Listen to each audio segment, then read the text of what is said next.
So let's imagine that we have a thin rod that is rotating in a horizontal plane. So this could be on a table, and there's a frictionless pin right at the center of the rod. The rod has length L and mass M, the usual rod, and it's rotating at angular speed omega naught, and then it will collide with some object that's sitting there, also of mass M, and it sticks to it, so that's an earlier configuration. A later configuration, it looks like this.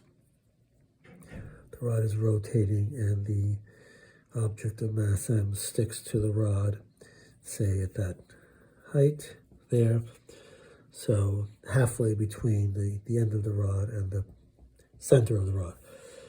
So, and the object also has mass M. So this is a collision between two objects. One's a point object, another one is an extended object. Energy is lost, but what is conserved is angular momentum about the pivot point, because the torque produced by this pivot force is zero at the location of the force, because torque is F r sine phi in magnitude. And so this thing here, the distance is zero because we are at the location of the force.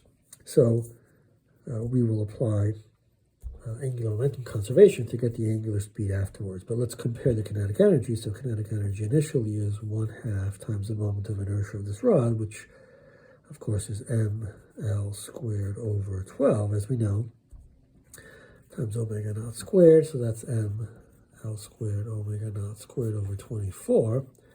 And the final kinetic energy will be less than that.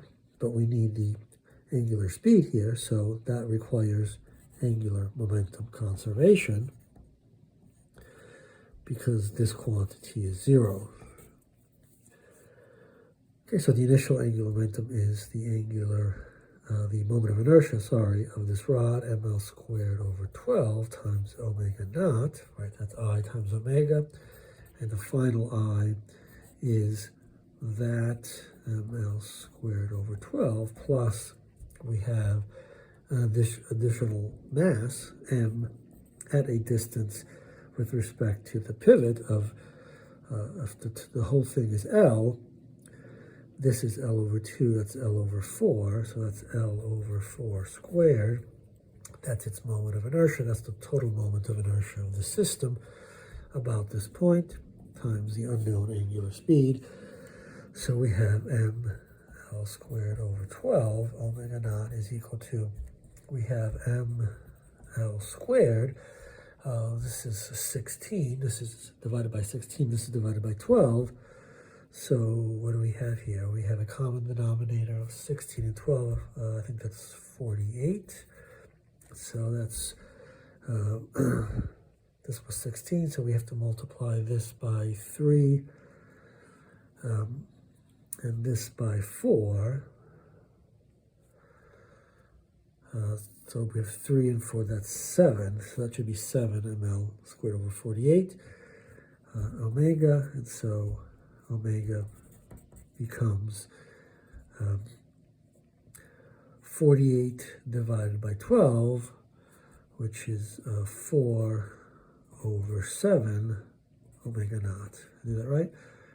Here we get 4, we divide by 7, should look like that, and so the final kinetic energy is 1/2 times the new moment of inertia, which is 7 ml squared over 48 times this thing squared, 4 over 7 omega naught squared, right? It's 1/2 I times omega squared. So let's see, this is ml squared omega naught squared. This factor of 7 disappears. We have a factor of 7 here surviving. This is 4 squared, so that's 16. We divide 16 by 2, we get 8. So we have a factor of 8 here. And what we have left is the 48 here. So we have 48 there. 8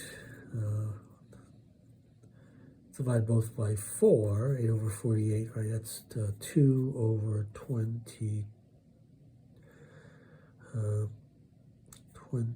sorry, I'm dividing by 4. Divide this by 4, it's 12. 1/6, so 7 times 6 is 42. ML squared omega naught squared over 42, if I did that right. And clearly it's less kinetic energy than we had initially.